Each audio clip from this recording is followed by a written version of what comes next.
moshatare, zanje në porte e paskeruvet, qysh preje gjedo bashe muji. Shikues nderuar televizioni shqiptar të Amerikës, ju përshëndes, jemi në emisionin Historia Shqiptare. Të ftuarin sot e kemi shumë të rëndësishëm. Është një personalitet i politikës, por dhe veprimtarive komunitare shqiptare. Duhet ta falenderoj për gjithë kontributin që ka dhënë në vite. Është një kontribut jo personal, po është një kontribut që ka punuar në grup, me ekip, por që ka mbatur dhe mban përgjegjësinë e asaj politike shqiptare të cilën ju e dini që gjithmonë është e trazuar. Është një person që ka qenë dhe vazhdon të jetë në parlamentin shqiptar mbi 16 vjet, me shpresë që të vazhdoj edhe në vitin që në zgjedhjet e 11 majit e në vazhdim, pasi është përfaqësues i partisë PDU-s, pra Partia për Drejtësi, Integrim dhe Unitet, ose të ndryshe partia që përfaqëson qamërinë shqiptare. Edhe ky është i nderuari Shpëtimi Drizi. Mirë se ke ardhur. Faleminderit. Duhet të të falenderoj edhe këto janë fjalë zemre, pasi unë besoj se juve jeni i dashur, i mbështetur, i suportuar nga çdo shqiptar. Edhe të vlerësojnë, të mbështesin për kontributin, sakrificat që ke bërë në vite. Në këtë emision ne do të sjellim së bashku atë plag aq të madhe, atë plag aq të dhimbshme, të cilën ne si shqiptar nuk e kemi zgjidhur akoma, se kemi shëruar, që është çështja e genocidit grek ndaj qamërisë. Dhe në vend që ne të harxojmë energji për të përparuar, për të zhvilluar prodhimin, industrinë dhe në fushat shkencës, po punojmë tani për të mbyllur gjërat 100 vjeçare që kanë qenë mbrapa. Dhe për këtë unë të falenderoj, pasi ke dhe një sakrificë personale e familjare. Mirë se ke ardhur. Falenderoj për vizitat që ke bërë në komunitet. Me shpresë që gjatë bisedës të sjellim historinë çame, sjellim ato probleme, gjëra që juve keni arritur së bashku me grupin tuaj, edhe rolin e partisë tuaj që ajo ka në këtë çështje, dhe mandej do të flasim për zgjedhjet e 11 majit, pse jo dhe për mesazhet që ju keni për komunitetin shqiptar të Shtetit Bashkuar të Amerikës, pasi është një komunitet shumë i kualifikuar, një komunitet që ka dashur dhe do të japi ndihmën për vendindjen.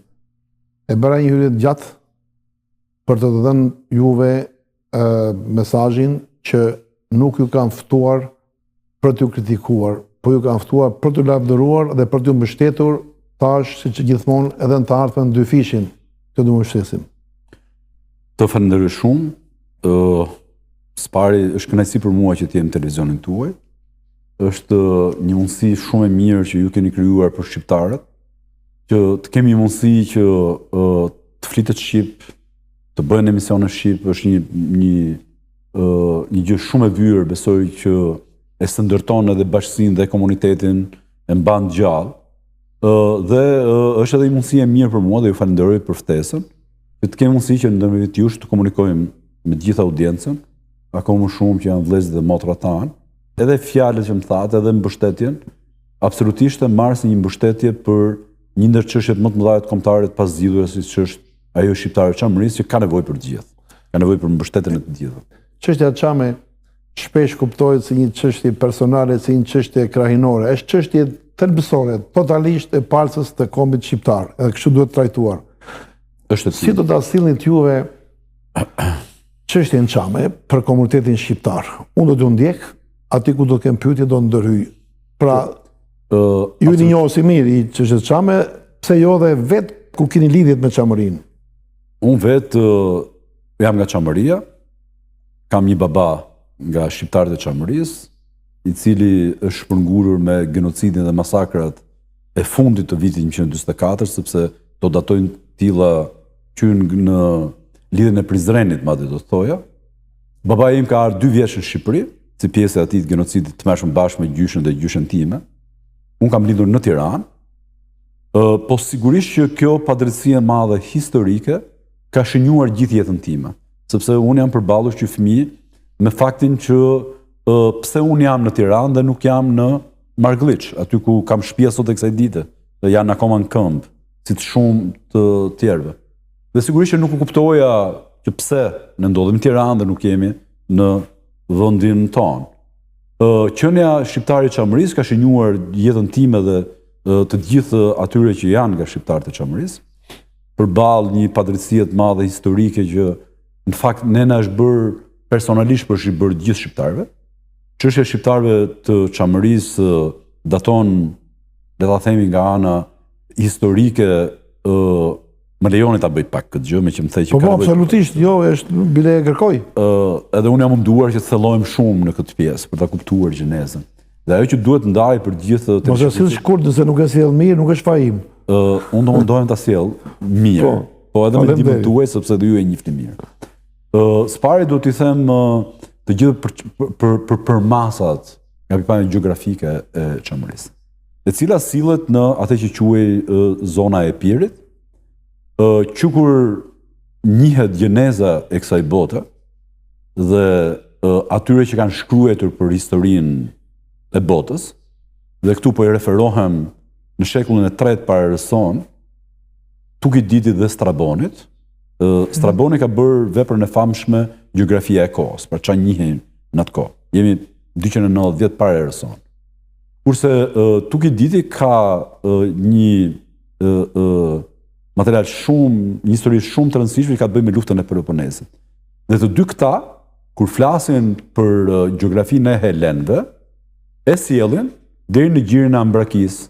Pra, në gjirin e Ambrakisë që sot është gjiri i Artës, në gjithë këto të shkruara, thuhet që helenët jetojnë deri në gjirin e Ambrakisë dhe pastaj jetojnë barbarët, që ishin jo helenët. Pra, edhe nga vetë ata që kanë përshkruar historinë e helenëve, i sjellin helenët deri në gjirin e Ambrakisë. Pastaj jetonin barbarët, dhe këtu kemi 3 fiset ilire, kaonët, mollosët dhe thesprotët, të cilët janë të 3 fise ilire të njohura, të cilët krijuan lidhjen epiriote dhe që pastaj kishin për mbret të tyre Pirron e Epirit, i cili është një figurë e njohur jo thjesht për shqiptarët, po besoj për gjithë historinë e kohës. Me këtë desha të them që nuk ka pas ndonjëherë debat historik se çka ka qenë zona e Çamërisë. Pra, është jetuar gjithmonë nga ilirët, është i vazhdimsi pellazgo-iliro shqiptare. Derisa pastaj vim nëna e Aleksandrit Madh, Olimbia, është pikërisht nga Epiri. Ka nxjerrë shumë figura të shuara, edhe papë të Romës badhe kjo, po Pirro Epirit marret si figura më e madhe. Është kaq interesante kjo, sa që edhe heroi jon kombëtar, Gjergj Kastrioti Skënderbeu, e kishte titullin e vet zyrtar,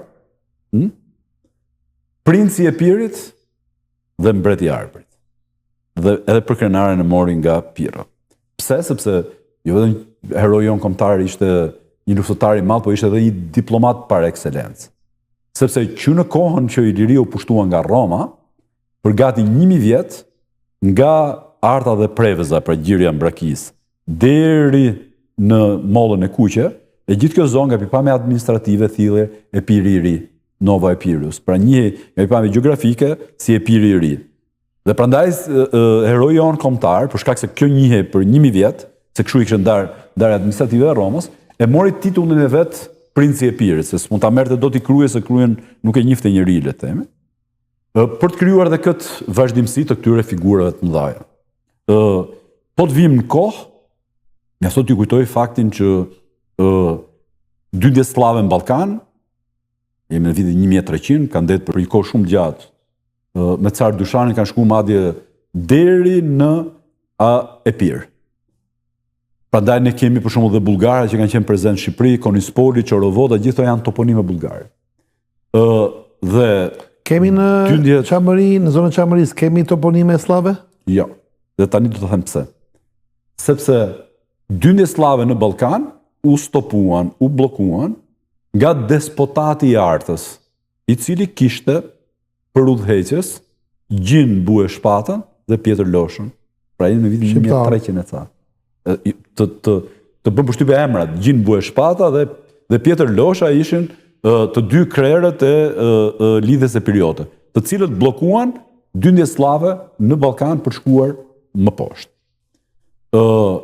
Pastaj erdhi Bizanti, u nda Perandoria Romake në dy pjesë, në Bizantin edhe në Romën, dhe madje po t'i referohem prap këtyre historisë vjetër greke, është shumë interesant se edhe lumi i Akeronit, nga mitologjia ata që lenin këtë botë me një varg dhe me dy monedha floriri, është pikërisht lumi i Akeronit vendosur në gjirin e artës. Pra, në fund të botës tyre, ishte lumi që përcillte të vdekurit.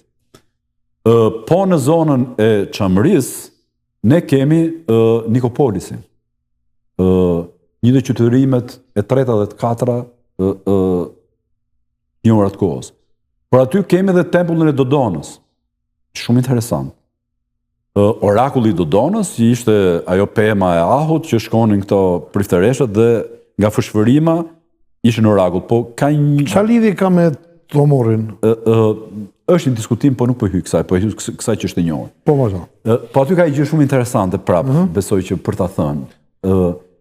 Tempulli i Dodonës ishte i vetmi tempull i Zeusit, dhe Zeus ishte zoti i zotave në mitologjinë greke. Tani, pra zoti i zotave kishte tempullin e Dodonës, tempullin e vet, që ishte zoti i zotave. Dhe ka një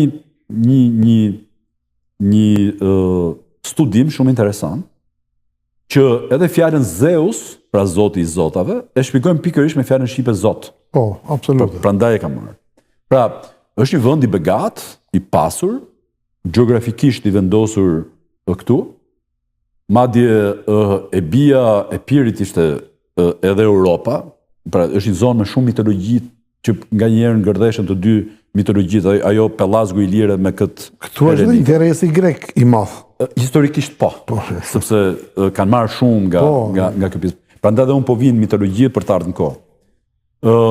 Pastaj ka qenë kohë e Bizantit, dhe ka qenë një zonë administruar historikisht nga shqiptarët. Bizant s'ka po fare. Po pra, që e pushtuan Bizantët në këtë territor që u flas.